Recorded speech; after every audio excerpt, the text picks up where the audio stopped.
Success doesn't start at 9 a.m. It starts the moment you wake up.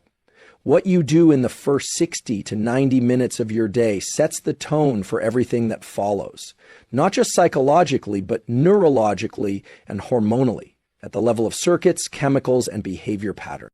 Most people wake up and immediately grab their phones, start reacting to emails, scroll social media, or load up with caffeine before their brain is even fully online. And then they wonder why they're anxious, distracted, or can't sustain energy through the day. But the truth is, your brain is highly plastic in the morning, meaning it's primed for rewiring. This is a unique window where the nervous system is especially sensitive to inputs: light, movement, focus, breath, and how you engage with those stimuli determines how your dopamine system, your cortisol rhythm, and your mental clarity operate for the rest of the day. Today, I want to give you 5 science-backed morning habits that are simple, effective, and grounded in decades of peer-reviewed research, many from my own lab and collaborators around the world. These are not hacks. These are tools. Tools that can rewire your brain for long-term success in work, relationships, creativity, and mental resilience. These aren't about willpower or motivation. These are about using biology to drive behavior, so you don't have to rely on discipline alone. Because if you set your brain chemistry up right, the rest follows. So let's dive into the 5 habits. This is one of the most foundational and underrated habits you can build, not just for brain performance, but for mood, sleep, metabolism, and cognitive clarity. Let me explain the science. When you wake up in the morning, your brain and body are going through a process of transitioning from sleep to wakefulness, and a lot of that transition is governed by your circadian rhythm, a roughly 24-hour biological clock that influences everything from hormone release, body temperature, alertness, and even your immune function. Now, here's the critical piece. Your circadian rhythm doesn't run in isolation. It's set every single day by light. Specifically bright light entering the eyes. Not the skin, not your phone screen, your actual retina. Inside the eye, you have specialized cells called intrinsically photosensitive retinal ganglion cells, or IPRGCs. These are not involved in seeing shapes or color. Instead, they're tuned to sense brightness, particularly in the blue light spectrum. And they send a very powerful signal to a part of the brain called the suprachiasmatic nucleus, or SCN. This is your master circadian pacemaker. When light hits these cells early in the day, it activates a neural cascade that increases cortisol at the right time. Cortisol is not just a stress hormone, it's also a wake-up signal when properly timed. It suppresses melatonin production, which helps you feel alert. Starts a biological timer that tells your brain and body in about 16 hours, it's time to get sleepy. So this directly improves your sleep latency and quality later that night. Increases dopamine tone, which enhances mood, focus, and motivation throughout the day. So, in essence, getting sunlight early is like hitting start on your brain's operating system. Key benefits of morning sunlight exposure: enhances alertness and energy without stimulants. Boosts mood by increasing baseline dopamine. Sets a healthy cortisol rhythm, peaking early, declining at night. Improves nighttime sleep quality and melatonin onset. Reduces risk of anxiety and depression, especially in winter months. Keeps your circadian clock properly aligned, critical for immune and metabolic health. If you wake up before the sun is up, no problem. You can turn on indoor lights and start your day, but make it a priority to get outside the moment the sun is visible. You only need to do this once per day, and it pays dividends for your entire brain-body system. Why this matters for success. Because if your circadian rhythm is dialed in, your dopamine system functions better, your focus improves, your motivation is easier to sustain, and your sleep becomes regenerative, which means you're not just working hard, you're recovering hard too. In short, morning sunlight is non-negotiable for anyone looking to operate at a high level, cognitively, emotionally, or physically. Now, I know this one tends to get a strong reaction. People say, but Dr. Huberman, I need my coffee right when I wake up. Totally understandable. Caffeine is an incredibly powerful and effective molecule. It increases alertness, improves reaction time, enhances mood, and even potentiates dopamine signaling. But timing is everything. Let me explain why delaying caffeine after waking is one of the smartest things you can do for sustained energy, focus, and better sleep later in the day. When you wake up in the morning, your body is naturally clearing out a molecule called adenosine. Think of adenosine as sleep pressure. It builds up the longer you're awake, and it's one of the primary drivers of sleepiness at night. Now, here's the key point. Caffeine doesn't eliminate adenosine. It just blocks its receptors. It's like putting tape over the check engine light in your car. So when you consume caffeine right after waking, while adenosine is still present in your system, you temporarily feel more alert. But because adenosine hasn't actually been cleared yet, it rebounds later, resulting in the dreaded afternoon crash. This can also lead to more caffeine dependence, disrupt your natural cortisol rhythm, interfere with deep sleep quality that night. You allow your natural cortisol spike to rise unimpeded. Cortisol, when properly timed, is a healthy alertness signal, not something to suppress. You give your body time to clear out adenosine naturally, which leads to cleaner, more sustained energy throughout the day. You reduce your afternoon crash and sleep disruption, making caffeine work for you, not against you. Wait 120 minutes after waking before your first dose of caffeine. During that time, hydrate with water and electrolytes, and ideally get morning sunlight and light movement, which both help clear adenosine faster. You can sip on non-caffeinated herbal tea or lemon water to create a hydration habit while you wait. When you do have your caffeine, aim for 1 to 200 milligrams from coffee, green tea, or yerba mate. Avoid mega doses greater than 400 milligrams unless you've built up high tolerance. Ideally, stop caffeine 8-10 hours before bedtime to avoid interference with adenosine rebound at night. If you're someone who must have something first thing, try a decaf coffee or adaptogenic tea like rhodiola or ginseng. These can offer mild stimulation and ritual without interfering with your adenosine cycle. And remember, even if it feels tough at first, most people report more stable energy, less brain fog, and deeper sleep within just 5-7 days of implementing this protocol. Why this matters for success. Success isn't about intensity, it's about consistency over time. And if you can stabilize your energy and focus naturally with the help of properly timed caffeine, you remove one of the biggest enemies of long-term productivity, energy crashes, and sleep disruption. This habit isn't about removing coffee, it's about using it like a scalpel, not a hammer. It's a simple shift, but it can rewire your brain for more consistent output, better focus, and fewer peaks and valleys throughout the day. There's something incredibly powerful that happens when you move your body shortly after waking, especially forward movement like walking, jogging, or cycling. And I don't just mean in terms of fitness. I'm talking about what it does to your brain. See, most people think of movement as something purely physical, but in reality, it's one of the most reliable levers we have to shift brain state. When you move, especially in a deliberate forward trajectory, you're activating a very specific set of neural circuits. One's rooted in the basal ganglia and cerebellum, but also deeply connected to dopamine pathways in the midbrain. Why forward movement? Because it mirrors the behavioral archetype of progress.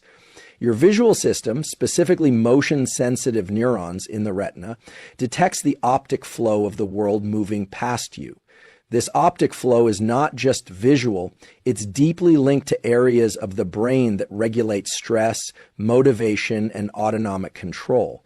So when you walk, your brain interprets that as, I'm moving through space toward a goal. And that cue alone is enough to lower anxiety, increase focus, and initiate a dopamine drip that makes follow-up tasks easier to engage with. Now, I'm not telling you to go train for a marathon. You don't need a fancy gym routine. What we're aiming for here is 5 to 15 minutes of continuous intentional movement. This could be a brisk walk around your block. It could be a short bike ride, a light jog, or even pacing inside while you listen to a podcast or music. But it needs to be repetitive, rhythmic, and ideally done early in the day before the stressors and distractions begin to accumulate. From a neurochemical standpoint, this practice has a profound effect on your dopamine baseline. And here's the kicker. Dopamine isn't just about pleasure or reward. It's about motivation and pursuit. It's the molecule that says, I can move forward, I can achieve. When you start your day with forward movement, you're essentially priming your nervous system to lean into effort, to seek out challenge instead of shrinking from it. Movement also increases body temperature, which in turn supports alertness and cognitive performance. Your core temperature rises, your reaction time improves, your working memory comes online more efficiently. So, in many ways, this small window of movement is like flipping the on switch for your prefrontal cortex, the seat of decision-making, planning, and focus. And if you can do this movement outside, even better, you're combining the effects of optic flow with natural light exposure, which creates a double boost for your circadian rhythm and mental clarity. So if you're someone who wakes up feeling groggy, distracted, or unmotivated, this is your antidote. Don't reach for your phone. Don't dive straight into emails.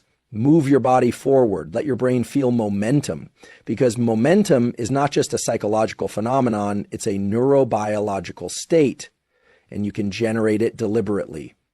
Now let's talk about one of the most powerful and underutilized tools for reshaping your brain for success, intentional visualization. And I want to be clear, this isn't think positive fluff or some vague manifestation idea. This is grounded in real neuroscience. What we're really doing here is deliberately engaging the prefrontal cortex, which is the part of your brain responsible for planning, intention, and directed behavior. When you visualize a specific goal clearly and emotionally, especially during the first hour or two of your day, you're activating neural circuits that literally shape what you pay attention to, what actions you take, and even how you interpret the world around you. But here's the key. For visualization to actually reprogram your brain, it has to happen in a particular mental and physiological state. And what do I mean by that? If your nervous system is in a highly sympathetic state, meaning you're stressed, shallow breathing, scrolling your phone, checking 5 apps at once, your brain isn't receptive to new patterns. You're in survival mode. That's not the time to install new pathways. The brain resists change under stress. But when you're in a calm but alert state, what we call parasympathetic dominant but focused, you create the optimal conditions for neuroplasticity. That's when the brain is most open to rewiring itself. And it turns out this calm state naturally occurs right after movement, post-sunlight, and before you've gone deep into the reactive part of your day. This is the perfect window for a short, targeted visualization practice. Now, I'm not talking about sitting cross-legged for an hour with incense burning. This can be 2 to 5 minutes. But it has to be clear and specific, not vague hopes, specific goals.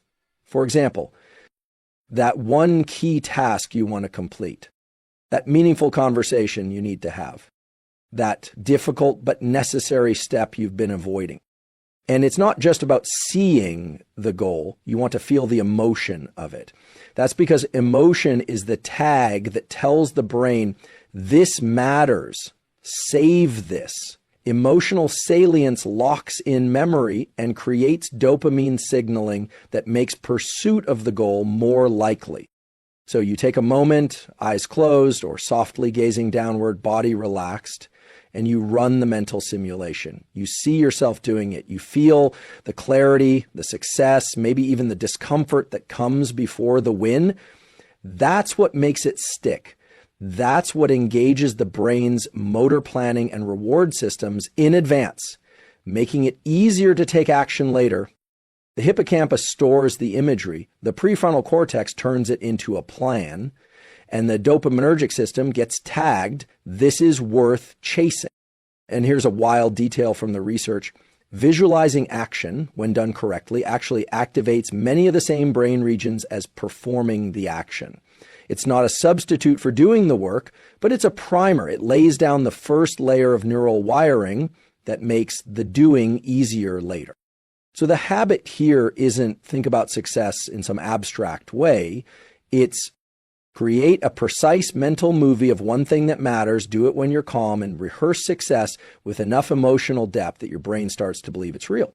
When you do that consistently, you're not just imagining, you're literally reshaping your cognitive bias toward action, clarity, and follow-through. Now, this is the habit that often gets people the most uncomfortable, literally and figuratively.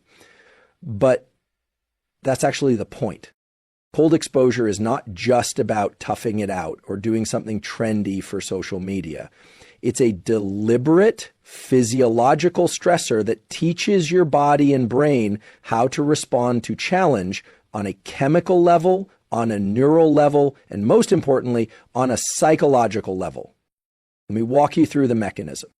When you immerse yourself in cold, whether it's a cold shower or a plunge or even face dunking in cold water, you are activating your sympathetic nervous system, which is your body's fight or flight branch. That means your heart rate goes up, your breathing quickens, and adrenaline is released. It's intense. It's uncomfortable. And your brain's initial instinct is, get out of this. But, and this is the key, when you stay calm in that state, when you deliberately control your breathing, when you resist the impulse to escape, you are training your nervous system to maintain cognitive control under physiological stress. This is what we call top-down regulation, where the prefrontal cortex, your decision maker, stays online even when the limbic system, your stress reactive center, is screaming at you. This kind of training builds stress resilience in a way that's very hard to replicate with anything else. But that's just one piece. The other reason cold exposure is so effective is its impact on neurochemistry, especially dopamine and norepinephrine. When you expose yourself to cold, your brain releases a flood of norepinephrine, which enhances alertness, focus, and attention, and a sustained increase in dopamine, which can elevate mood and motivation for hours afterward. And unlike the fast spike and crash you get with caffeine or sugar, this dopamine increase is gradual, long-lasting, and much more stable. Studies have shown that cold exposure can raise baseline dopamine levels by up to 2.5 times, which is equivalent to or greater than many pharmacological interventions. But without the side effects, it's like giving your brain a reset button. You come out of cold exposure feeling sharp, focused, and mentally clean. And when done regularly, it also increases your tolerance for other types of discomfort, emotional, cognitive, social, because your system learns I can stay calm in the storm.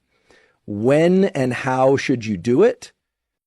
Ideally, sometime early in the day, post-movement and sunlight, and before your most cognitively demanding tasks. But it doesn't have to be complicated.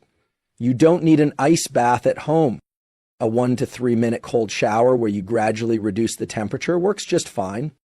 A cold plunge between 59 dF 10 to 15 DC for 5 minutes is excellent if available. Even splashing cold water on your face can stimulate the vagus nerve and begin this neural training process. The goal is not to suffer. The goal is to engage the response and then regulate it. You don't win by staying in longer. You win by staying calm. Here's why this matters for success. Every day you're going to face mental friction. Hard conversations, tough decisions, temptation to procrastinate. And in those moments, your ability to stay grounded while your body's screaming for comfort, that's what separates those who push forward from those who pull back. Cold exposure trains that exact capacity. And the fact that it boosts mood and attention while doing it, that's just the brain's way of rewarding you for engaging in challenge voluntarily. Because when your brain learns that discomfort equals growth, your entire relationship with stress changes. So to recap, you wake, get sunlight, delay caffeine, move forward, visualize clearly, and if you top it off with a moment of controlled cold exposure, you're not just ready for your day, you've literally sculpted your brain into a dopamine-rich, resilient, alert, focused machine. And you've done it naturally from the inside out. What we've talked about here today isn't just a set of wellness tips or productivity hacks. These 5 habits are rooted in deep neuroscience, specifically the mechanisms of neuroplasticity, dopamine regulation, circadian rhythm, and autonomic control. Each habit works like a circuit breaker and circuit builder. It interrupts unhelpful patterns and then lays down new, more adaptive ones. Here's what you need to remember if you want to embed these changes into your life. 1, get bright natural light within 30-60 minutes of waking. Your circadian rhythm is your brain's master clock. If you don't set it early in the day with photon energy from sunlight, you drift mentally, hormonally, and emotionally. Morning sunlight is not optional if you want to optimize mood, energy, focus, and sleep. It triggers a healthy cortisol spike, suppresses residual melatonin, and starts the clock for dopamine and sleep hormone release later on. Light is the master regulator of your biology. Get it early, get it often. 2, delay caffeine intake by 90, 120 minutes after waking. You don't want to chase short-term alertness at the cost of long-term energy. By delaying caffeine, you allow your body to naturally clear out adenosine, the molecule responsible for sleep pressure and fatigue. This reduces the afternoon crash, improves sleep quality, and supports a more stable dopamine curve throughout your day. Don't block your fatigue, clear it. That's how you create lasting energy. 3, do forward physical movement to trigger dopamine and drive. Forward movement, especially in the morning, stimulates a neural cocktail of dopamine, epinephrine, and acetylcholine, molecules essential for motivation, focus, and effort. The brain reads movement as progress. It creates psychological and physiological momentum. Even 5 to 10 minutes can drastically shift your state. Movement tells your brain, I'm in motion, I'm making progress. 4, visualize one meaningful goal in a calm but alert state. The nervous system learns best not under pressure, but in a calm yet focused environment. When you visualize a specific goal, clearly and emotionally, you engage the prefrontal cortex, prime the dopamine system, and shape your attentional filters for the rest of the day. Your brain starts looking for the path forward. Don't just think, visualize and feel it. That's how you code the goal into your nervous system. 5, use brief cold exposure to train your response to stress. Cold exposure isn't just about physical resilience. It's a controlled challenge that teaches your brain and body to stay calm under stress. It increases norepinephrine and dopamine, elevates mood and attention, and builds mental toughness that transfers into every domain of your life. Learn to stay calm while your body says, get out. That's real resilience. You don't need to do all 5 perfectly every single day, but the more you repeat them, the more they become automatic neural programs. The brain changes through repetition, emotional salience, and consistency. These habits are designed to target exactly that. The compound effect is profound. You become more focused, more emotionally balanced, more motivated, more resilient to stress, and more able to pursue hard things, which is the very definition of success. These are the mornings that rewire your brain toward the future you want, not by hoping for it, but by training for it. The most important thing to remember is this: you do not need to feel motivated to take action. That's a myth. In fact, the brain doesn't reward motivation, it rewards self-directed effort. When you show up, when you engage in these small but intentional habits each morning, you're teaching your nervous system that you are in control. Not your emotions, not your distractions, not your circumstances.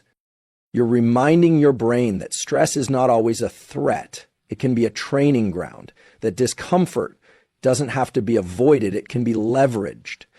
That clarity and focus are not personality traits. They are neurochemical states, and they can be deliberately created. Your brain isn't fixed. It's plastic. It's always listening, always rewiring. And the greatest lever you have isn't some supplement app or external hack.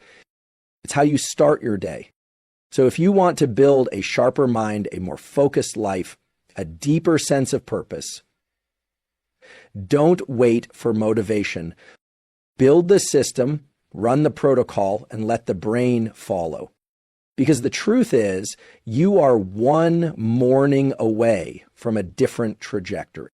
And if you stack enough of those mornings together, you don't just change your brain, you change your life.